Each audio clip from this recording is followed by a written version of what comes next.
ఈ వారంలో జరిగిన అనేక సంఘటనలు మనందరికీ ఎప్పటికీ మన కళ్ళ ముందు తిరుగుతూనే ఉన్నాయి.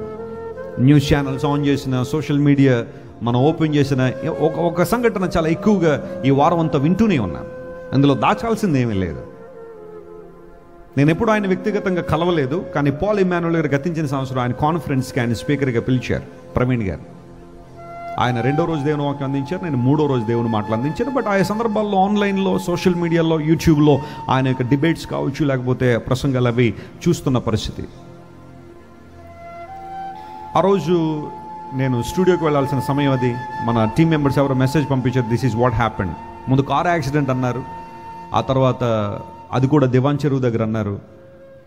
షాక్ అయ్యాం. వెంటనే బ్లెస్సీ వెసిల్ గారు, నేను బ్లెస్సీ గారు ఏమో వినుకొండ వెళ్ళడానికి ప్రిపేర్ అవుతున్నారు మీటింగ్ కోసం, సుమారుగా 5 గంటల జర్నీ ఇక్కడ నుంచి. బట్ వెంటనే మా పనులన్నీ ప్రక్కన పెట్టి పరిగెత్తుని వెళ్ళాం హాస్పిటల్కి. అప్పుడే తీసుకొచ్చారు బాడీ. చూసిన తర్వాత చాలా బాధ అనిపించింది. వెంటనే బ్లెస్సీ గారు వారి వైఫ్కి ఫోన్ చేసి, జెసికా గారికి ఫోన్ చేసి మాట్లాడారు, పరిస్థితి అంతా ఎలా ఉందని. అక్కడ నుంచి మెల్లమెల్లగా కొంతమంది రావడం ప్రారంభించారు. Is well known speaker to everyone. ఆ తర్వాత జరిగిన పరిస్థితులను మీకు తెలుసు. అది యాక్సిడెంట్ అని కొంతమంది, లేదు మర్డర్ అని కొంతమంది, ఇలాంటివన్నీ రకరకాల పరిస్థితులన్నీ వచ్చాయి. ఏదేమన్నప్పటికీ కూడా మన చర్చ్లో కొంతమంది పోలీస్ డిపార్ట్మెంట్ ఉన్నారు, ఫోన్ చేశాను, అప్పటికే పోలీసులు కొంతమంది వచ్చారు. అయ్యా మరి మాకైతే అనుమానాలు ఉన్నాయి, ఏం జరిగిందో తెలియదు, కానీ మీరు ట్రాన్స్పరెంట్గా ఇన్వెస్టిగేషన్ చేయండి అని వారు రిక్వెస్ట్ చేయడం జరిగింది. ఆ తర్వాత ఇంకా చాలామంది వచ్చారు, మీడియా వాళ్ళు వచ్చారు, ఇంకా జరిగిందంతా మీకు తెలుసు.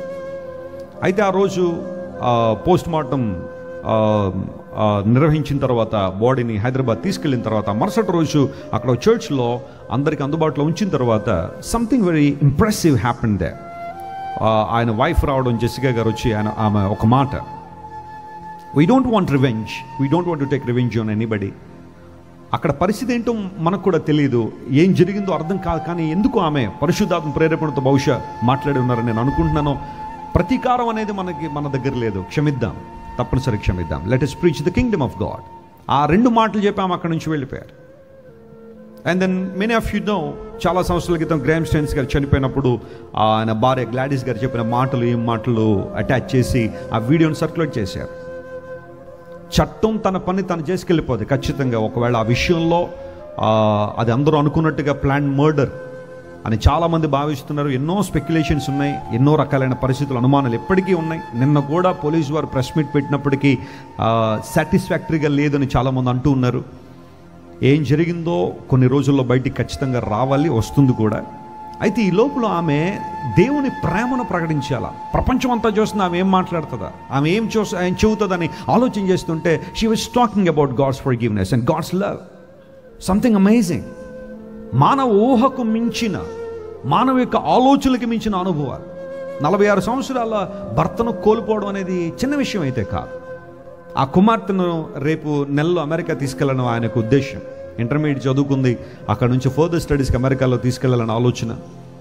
కానీ అన్ని ప్లాన్స్ అన్ని షాటర్ అయిపోయినప్పుడు, భవిష్యత్ అంత అంధకారం అయినప్పుడు, ఆ సమయంలో మాట్లాడడానికి ఎవరు సాహసించరేమో, కానీ she spoke very well and presented Christ to the world. బాధ లేదని అంటలేదు, హృదయంలో వేదన ఉండదని అంటలా, ఎందుకు ఇలా జరిగిందనే ప్రశ్నలు ఉండక కాదు. ఎస్పెషల్లీ ఇలాంటి సంఘటనలు జరుగుతున్నప్పుడు ప్రతి ఒక్కరికి ప్రశ్నలు ఉంటాయి. వై ఎందుకు ఇలా జరిగింది, ఇలా జరగకుండా ఉంటే బాగుండేది కదా, దేవుడు ఎందుకు అలౌ చేశాడు అనే కొన్ని ప్రశ్నలు మనకు రావచ్చేమో, కానీ sometimes we don't comprehend God's plans completely. ఆయన ఉద్దేశం ఏంటో, ఆయన చిత్తం ఏంటో కొన్నిసార్లు సంపూర్ణంగా మనం గ్రహించలేకపోయినా దేవుడు ఎప్పుడు కూడా జరిగిన కీడులోంచి కూడా ఆయన ఒక మేలును తీసుకురాగలడు. ఆయన God is specialised in that. ఎవరు కృంగిపోవాల్సిన అవసరం లేదు, ఎవరు భయపడాల్సిన అవసరం లేదు.